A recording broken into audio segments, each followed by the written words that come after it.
తెలంగాణ వాటాను 2.102% నుండి 2.174% పెంచడం జరిగింది. తెలంగాణ రాష్ట్రాన్ని దేశంలోనే భవిష్యత్ ఆర్థిక శక్తిగా అభివృద్ధి చేయాలనే లక్ష్యంతో తెలంగాణ రైజింగ్ గ్లోబల్ సమ్మిట్ 2025ను డిసెంబర్ 8-9 తేదీల్లో హైదరాబాద్లోని భారత్ ఫ్యూచర్ సిటీలో విజయవంతంగా నిర్వహించాం. ప్రధాన రంగాలలో ప్రపంచ స్థాయి పెట్టుబడులను ఆకర్షించడానికి ఈ సమ్మిట్ ఒక ముఖ్య వేదికగా నిలిచింది. ప్రపంచవ్యాప్తంగా సుమారు 2000 మంది అంతర్జాతీయ ప్రతినిధులు, పెట్టుబడిదారులు, విధాన రూపకర్తలు, ఆర్థిక నిపుణులు, సాంకేతిక రంగ నిపుణులు ఈ సమ్మిట్లో పాల్గొన్నారు. ఈ సమ్మిట్లో నోబెల్ బహుమతి గ్రహీతలు ఆర్థికవేత్త శ్రీ అభిజిత్ బెనర్జీ, సామాజికవేత్త శ్రీ కైలాష్ సత్యార్థి, ఆర్బీఐ మాజీ గవర్నర్లు శ్రీ దువ్వూరి సుబ్బారావు, శ్రీ రఘురామ్ రాజన్, ఆర్థికవేత్త శ్రీ అరవింద్ సుబ్రహ్మణ్యన్, యునైటెడ్ కింగ్డమ్ మాజీ ప్రధాని Shri Tony Blair, World Economic Forum ప్రతినిధి శ్రీ జెర్మీ జగ్గన్స్ వంటి ప్రముఖులు పాల్గొన్నారు. అదేవిధంగా పరిశ్రమల రంగం నుంచి శ్రీ శంతన్ నారాయణ్, శ్రీ ఆనంద్ మహేంద్ర, శ్రీ ప్రేమ్ వాట్సా, శ్రీ ఎరిక్ స్వైడర్ వంటి ప్రముఖ పారిశ్రామికవేత్తలు కూడా పాల్గొన్నారు. ఈ సమ్మిట్ సందర్భంగా తెలంగాణ రైజింగ్ విజన్ 2047 పత్రాన్ని అధికారికంగా విడుదల చేయటం జరిగింది. ఈ విజన్ పత్రం క్యూర్, ప్యూర్, రేర్ అనే 3 ప్రాంతాల ఆధారంగా సమతుల్య సుస్థిర అభివృద్ధి సాధించడానికి రాష్ట్ర దీర్ఘకాలిక అభివృద్ధి వ్యూహాన్ని ప్రతిపాదించింది. సమ్మిట్ సందర్భంగా దాదాపు 100 పైబడి ఎంఓయూలు కుదుర్చుకున్నాం. వీటి ద్వారా సుమారు 5,75,000 కోట్ల రూపాయలు పెట్టుబడులు పెట్టడానికి పెట్టుబడిదారులు తమ ఆసక్తిని వ్యక్తపరిచారు. హైదరాబాద్లో సాఫ్రన్ సిఎఫ్ఎం అంతర్జాతీయ ఏరోక్రాఫ్ట్ ఇంజన్ యొక్క మెయింటెనెన్స్, రిపేర్ మరియు ఓవరాల్ ఎంఆర్ఓ సదుపాయ కేంద్రాన్ని ప్రారంభించడం ఒక చారిత్రాత్మక ప్రభుత్వ విజయం. గౌరవ ముఖ్యమంత్రి శ్రీ రేవంత్ రెడ్డి గారు దావోస్లో next gen life sciences policy 2026-2030ను ఆవిష్కరించారు. ఈ పాలసీ లక్ష్యం 2030 నాటికి ఆర్టిఫిషియల్ ఇంటెలిజెన్స్ పరిశోధనాభివృద్ధి మరియు ఆధునిక తయారీ రంగాల్లో తెలంగాణను ప్రపంచంలో మొదటి 5 లైఫ్ క్లస్టర్లలో ఒకటిగా నిలపటం. ఈ రంగంలో ఇప్పటిదాకా 73,360 కోట్ల పెట్టుబడుల్ని ఆకర్షించాము. దీనివల్ల 1,00,000 మందికి ప్రత్యక్షంగా మరియు 2,50,000 మందికి పరోక్షంగా ఉద్యోగాలు సృష్టించబడతాయి. సింగపూర్కు చెందిన ఏజీఐడిసి, వియత్నాంకు చెందిన వెన్ గ్రూప్, జేసీకి ఇన్ఫ్రా ప్రాజెక్ట్స్ లిమిటెడ్ సంస్థల నుంచి మొత్తం 1,03,500 కోట్ల రూపాయల పెట్టుబడులు వస్తాయి. ప్రణాళికాబద్ధంగా అభివృద్ధి సాధించడానికి, ఈ అభివృద్ధికి ప్రజలను వారసులను చేస్తూ ముందుకు సాగటానికి అంతర్జాతీయ స్థాయిలో ఎక్కడా లేని విధంగా క్యూర్, ప్యూర్, రేర్ అనే 3 ప్రధాన ప్రాంతాలుగా గుర్తించాం. క్యూర్లో సేవా రంగానికి, ప్యూర్లో ఉత్పాదక రంగానికి, రేర్లో వ్యవసాయ మరియు వ్యవసాయ అనుబంధ రంగాలకు ప్రాధాన్యత ఇస్తూ రాష్ట్రాన్ని అభివృద్ధి చేస్తున్నాం.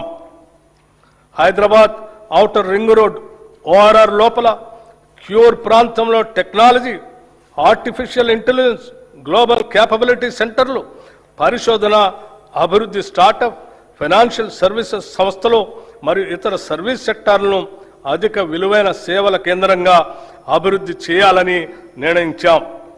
తెలంగాణలో పట్టణ జనాభా 2031 నాటికి 53.8% చేరుకునే అవకాశం ఉంది.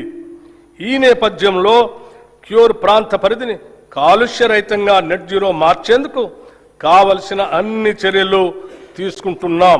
సందర్భంగా health policy, Hyderabad industrial lands transformation పాలసీని కింద కాలుష్య కారక పరిశ్రమలను ఓఆర్ఆర్ బయటికి తరలించేందుకు మరియు సింగిల్ యూజ్ ప్లాస్టిక్ వినియోగాన్ని నిషేధించేందుకు చర్యలు తీసుకుంటున్నాం.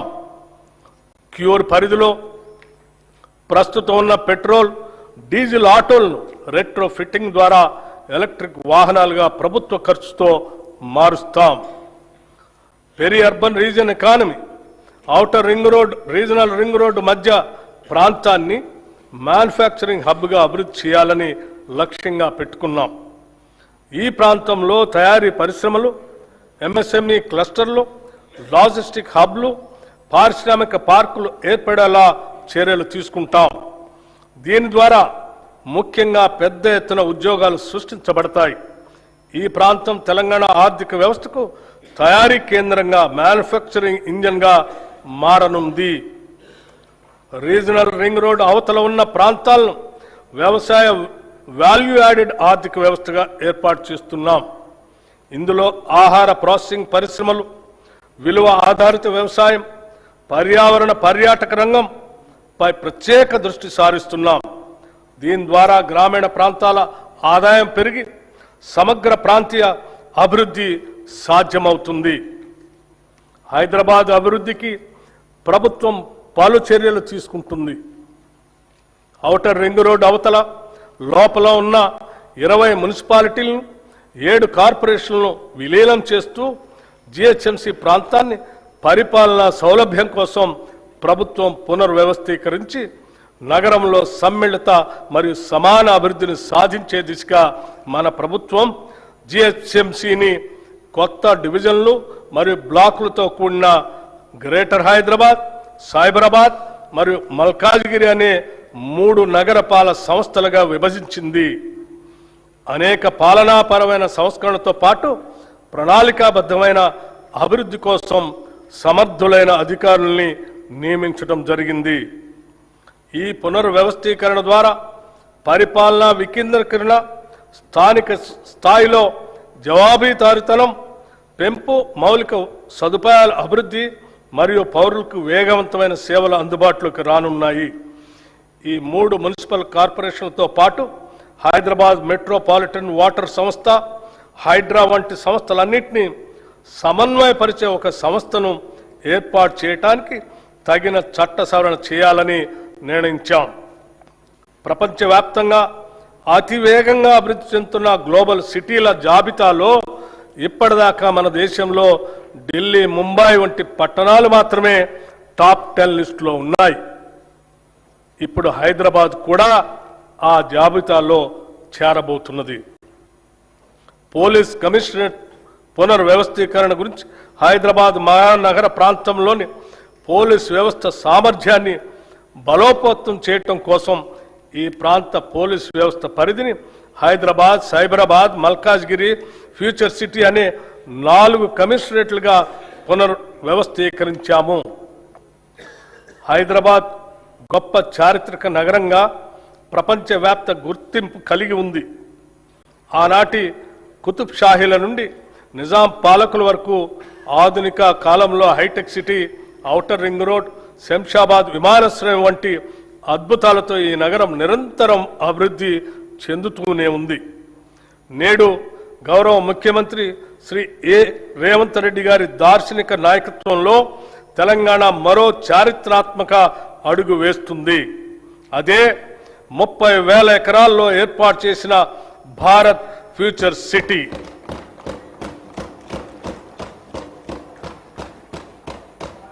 రేడియల్ రోడ్ల నిర్మాణం ఫ్యూచర్ సిటీని నేరుగా ఆంధ్రప్రదేశ్లోని మచిలీపట్నం పోర్టుకి అనుసంధానించే గ్రీన్ఫీల్డ్ జాతీయ రహదారి, భూగర్భ విద్యుత్ వ్యవస్థ, పర్యావరణ అనుకూల స్మార్ట్